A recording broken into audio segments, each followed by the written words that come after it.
In our headlines on this Friday afternoon, September 27th, here in South Korea.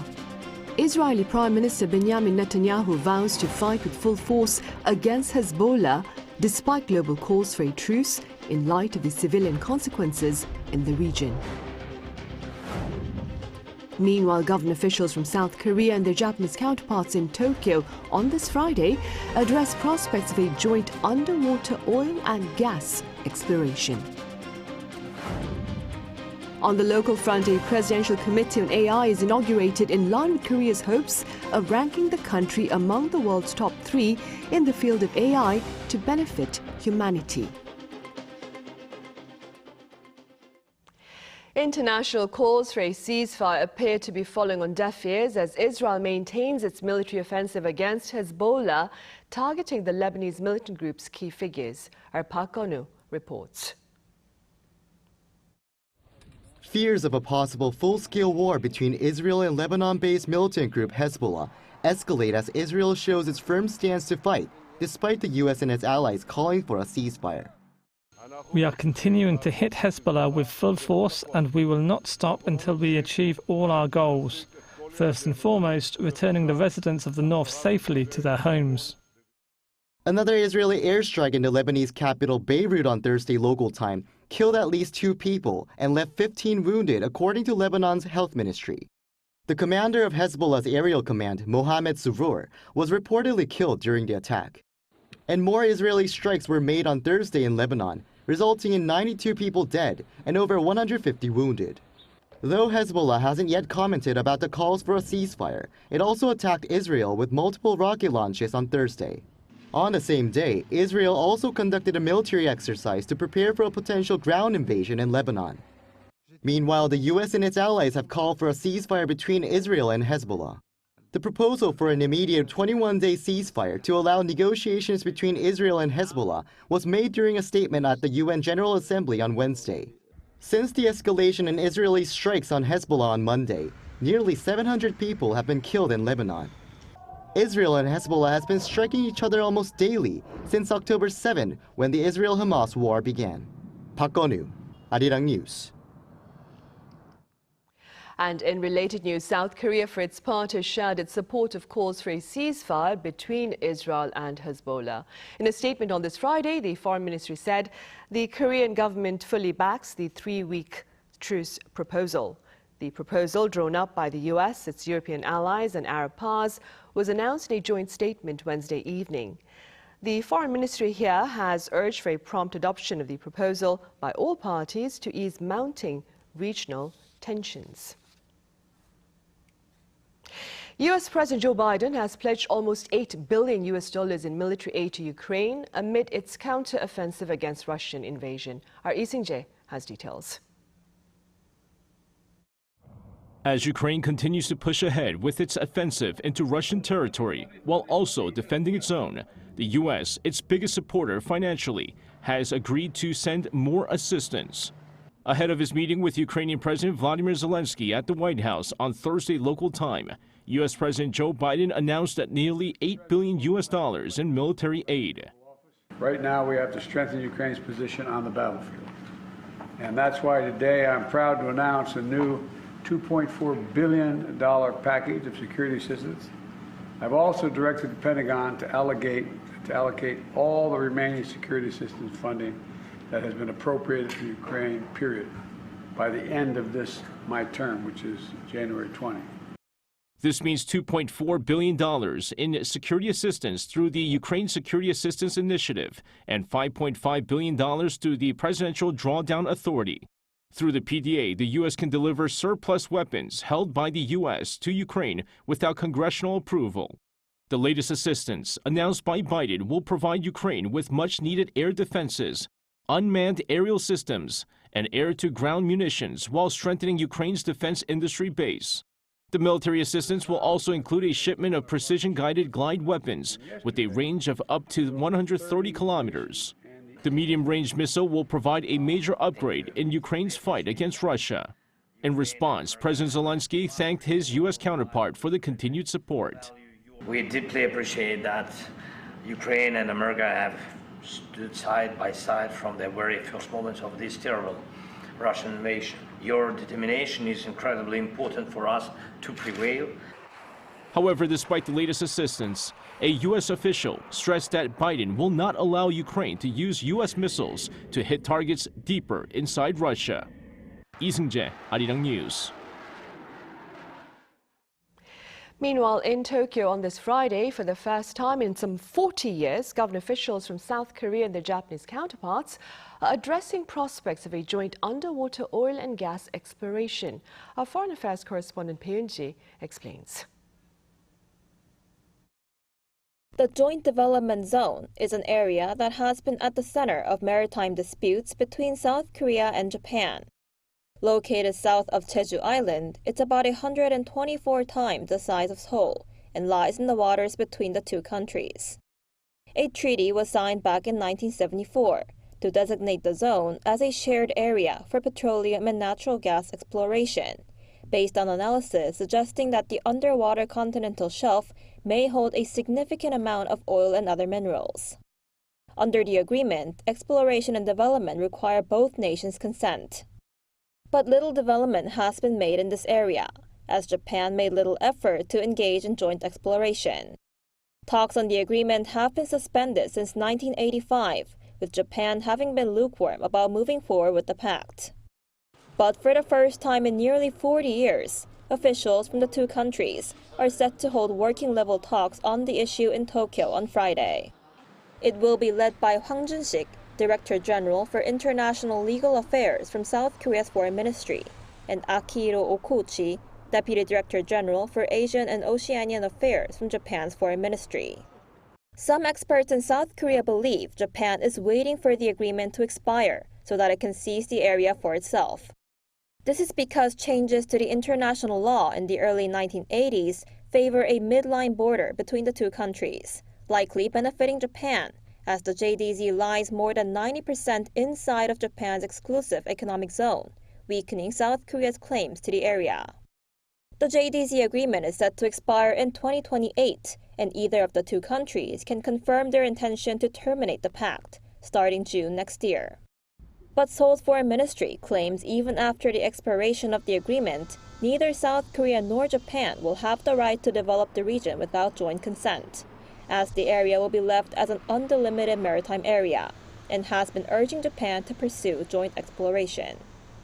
Peun-ji, Arirang News. In other news, intelligence authorities here in South Korea have raised prospects of a seventh nuclear test by North Korea after the U.S. presidential election on November 5th. Our Lee Soo-jin has more. North Korea's seventh nuclear test may take place after the U.S. presidential election in November rather than before. South Korea's National Intelligence Service said in a National Assembly Intelligence Committee meeting on Thursday that there is a possibility that the test will happen after, as Pyongyang has other methods of military provocation, such as intercontinental ballistic missiles and satellite launches. The North has carried out 6 nuclear tests since the first one in October 2006, with the last one taking place in September 2017. According to the NIS, North Korea currently possesses around 70 kilograms of plutonium, as well as a significant amount of highly enriched uranium, enough to produce at least a double-digit number of nuclear weapons. As for North Korea revealing its uranium enrichment facility for the first time earlier this month, lawmakers Lee Sung-kwon and Park Sun-won, who attended the meeting, said that the NIS assessed that it was a show of defiance ahead of the U.S. election, as well as to boost domestic morale with the demonstration of its military achievements amid worsening economic conditions. On September 13th, photos were released by the state-run Korean Central News Agency that show leader Kim Jong-un walking past rows of centrifuges that process uranium to be made into nuclear fuel, learning about the operation of its production lines. During the visit, Kim also emphasized the need to strengthen Pyongyang's nuclear capabilities. The NIS said that the facility is likely to be located in Gangseon, just outside of the capital Pyongyang, and said that it is closely monitoring the uranium enrichment site in Yongbyon. And the North's test launch of 2 different tactical ballistic missiles last week, one with a super-large conventional warhead and another with a strategic cruise missile, was to verify its precision strike capability.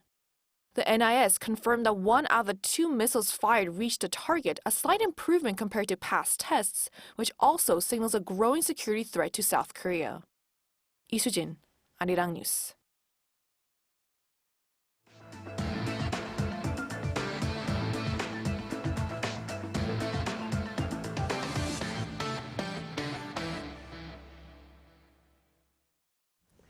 Earlier on Thursday, President Yoon Suk-yeol welcomed the inauguration of the country's AI committee. That being said, our senior correspondent Oh Soo-young sat down with his secretary for artificial intelligence to learn more about the administration's plan to rank Korea among the world's top 3 in the field of AI. Do take a listen. South Korea will take the lead in innovating and shaping the future of artificial intelligence to benefit humanity. That's according to Presidential Secretary for AI and Digital Lee Kyung-woo in an interview with Arirang TV. As AI sweeps across all industries and areas of society, Lee said South Korea has a plan to secure its position as one of the world's top 3 countries leading the transformative technology. First off, we'll develop a comprehensive AI ecosystem. AI ecosystem is composed of several sectors, such as semiconductors like processors and memories, platforms or software frameworks, consumer and industrial products for on-device AI, and AI services and applications. Indeed, South Korea is one of the countries to have a unique ecosystem including all of these sectors. To secure position among the top 3 global AI leaders, we must elevate several South Korean companies to the forefront for their respective sectors. On Thursday, President Yoon Suk-yeol launched a committee on AI made up of top industry experts and senior public officials to establish a national vision and framework for promoting innovation and private sector-driven growth. Well, you're known to be South Korea's top scientist in the field of AI with corporate experience as well. And what kind of strengths do you think South Korea has in the field of AI, and how should such advantages be leveraged? Yes, South Korea has a robust AI industry already with several achievements. For instance, South Korea introduced the world's first high bandwidth memory, or HBM, and has established itself as a global leader in semiconductor sector. In addition, Korea was the 3rd country in the world to launch generative AI services with large language models. The country has developed a distinctive AI ecosystem, as I mentioned earlier. Furthermore, its strong manufacturing sector helps quickly integrate AI into products like smartphones, cars, and home appliances.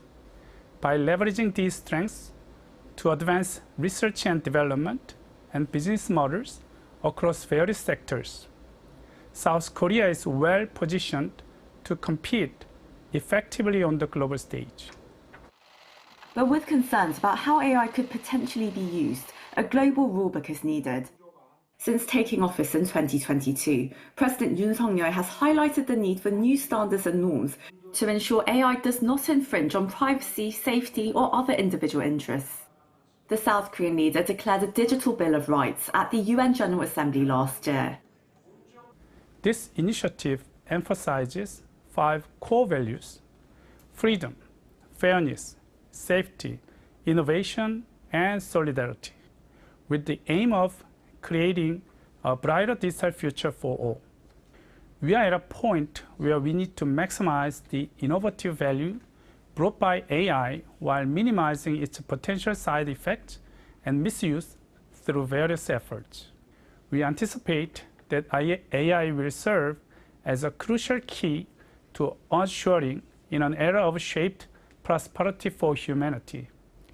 Korea will take the lead in establishing a model AI society and will contribute by sharing its achievements with the international community. I see. Well, Secretary for AI and Digital, Dr. Lee Kyung-woo, thank you very much for your time today. Thank you. Also here in Seoul this week, a 2-day startup conference opened doors earlier on Thursday in support of content creators. The annual event, organized by the Culture Ministry and the Korea Creative Content Agency, marks its 10th session this year, bridging investors and creators for steady expansion into broader markets.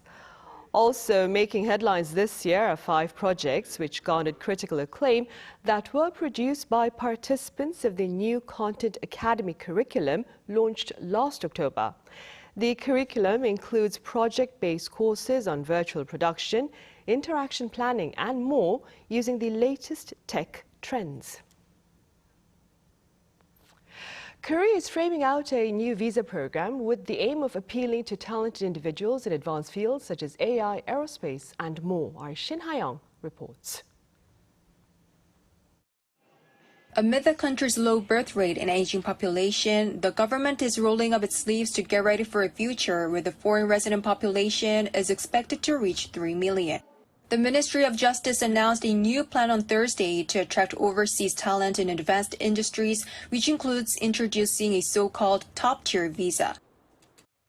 A top-tier visa will be created to attract top-skilled personnel in advanced fields such as the AI, quantum computing and aerospace sectors. It will make it more convenient for these individuals and their families both in the immigration process and throughout their stay, boosting the country's ability to attract talent and encouraging them to settle here. Support for international students in finding jobs and settling in South Korea will also be strengthened. The ministry plans to extend the period for job seeking and internships after graduation, as well as expand job opportunities to include non-professional fields. The government also decided to introduce a so-called Ustream in Korea visa for young people from countries that supported South Korea during the Korean War, as well as key economic partners, offering them job opportunities. The plan also includes improving the visa system and implementing tailored immigration policies to support regions in South Korea that are facing significant population decline. According to the ministry, there are currently 2.61 million foreign residents in South Korea, which is about 5% of the population. The government expects the new plan to bring in over 100,000 additional skilled workers in key industries within 5 years. Shin Ha-young, Arirang News.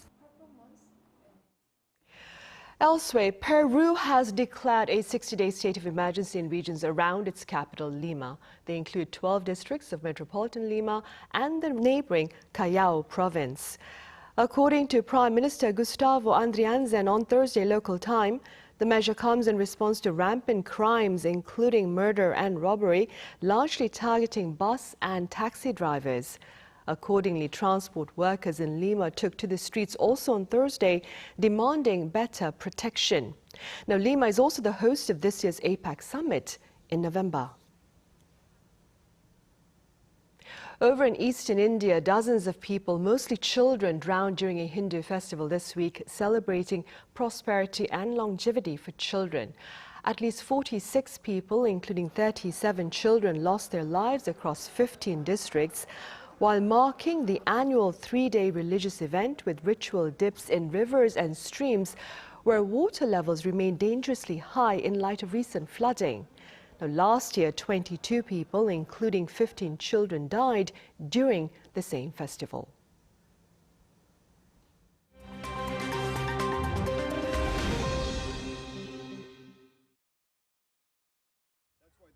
Let's take a look at the latest news in the world now.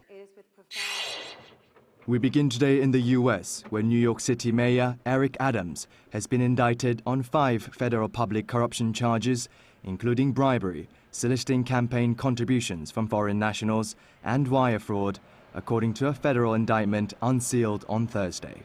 According to the 57-page indictment, Adams is under fire for alleged illegal actions stretching back to 2014, following a long-running investigation that has sent the New York City government into turmoil in recent days.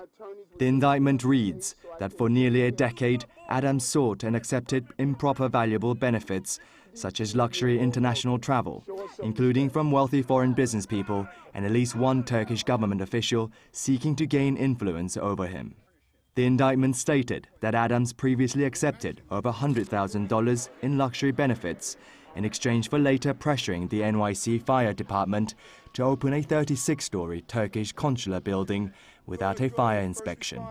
According to Damian Williams, the U.S. Attorney for the Southern District of New York, Mayor Adams has been engaged in a long-running conspiracy, specifically saying that the New York City mayor knowingly took illegal contributions. The 64-year-old Adams said on Thursday morning that he wasn't surprised by the charges and asked the public to wait to hear a defense before making any judgments, adding that he will continue with his day-to-day duties. Adams' first court appearance is scheduled at noon on Friday. An 88-year-old Japanese man, who is also the world's longest-serving death row inmate, was acquitted on Thursday after serving 45 years following a wrongful conviction of murdering 4 people nearly 60 years ago. The Shizuoka District Court cleared Iwao Hakamada's name in a retrial of the quadruple murders that took place in central Japan back in 1966. Hakamada, a former professional boxer, was working at a miso processing plant in 1966 when the bodies of his employer and his family, the wife and 2 children, all of whom were stabbed to death, were recovered from a fire at their home in West Tokyo. While Hakamada was sentenced to death in 1968, he was not executed due to appeals and the retrial process led by his now 91-year-old sister, Hideko, who has been caring for her brother since his provisional release from jail in 2014. Japan's notorious prosecutors' 99% conviction rate and its slow-paced criminal justice system meant that it took Hakamada 27 years for even his first appeal for a retrial to be denied.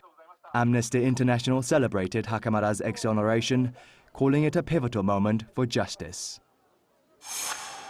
British supermodel Naomi Campbell has been banned from acting as a charity trustee in England and Wales for 5 years after a watchdog found charity funding had been misused, being spent on items such as luxury hotel stays, spa treatments, and even cigarettes. After a 3-year investigation into financial mismanagement at Fashion for Relief, the Charity Commission said on Thursday that it had found multiple instances of misconduct and/or mismanagement, and that only 8.5% of the funds raised were spent on charitable grants from 2016 to 2022.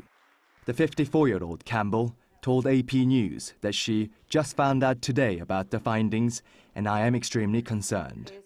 The Charity Commission said that $460,000 have been recovered and that a further $131,000 in charitable funds have been protected. Kim Seong, Arirang News.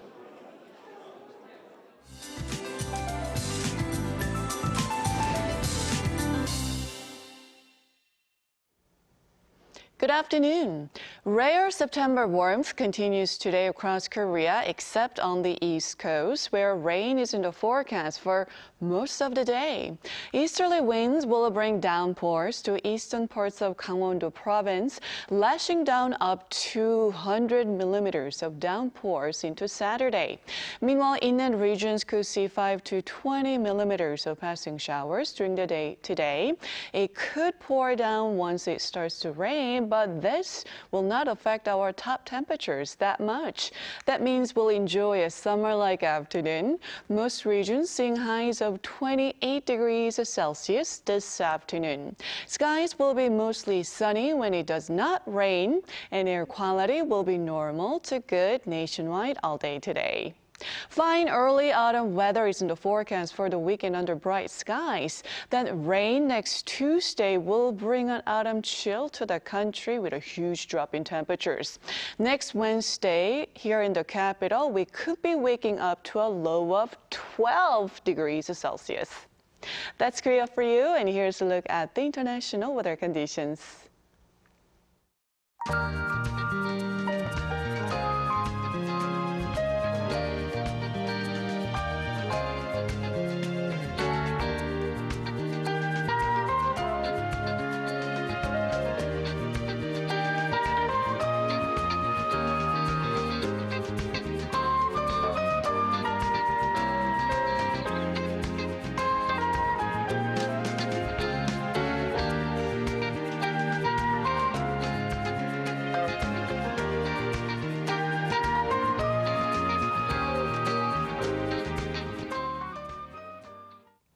Those are the headlines at this hour here in South Korea. Coming up next is our daily panel session, and today we delve into K animation on the big screen. Do stay with us. Thank you for now.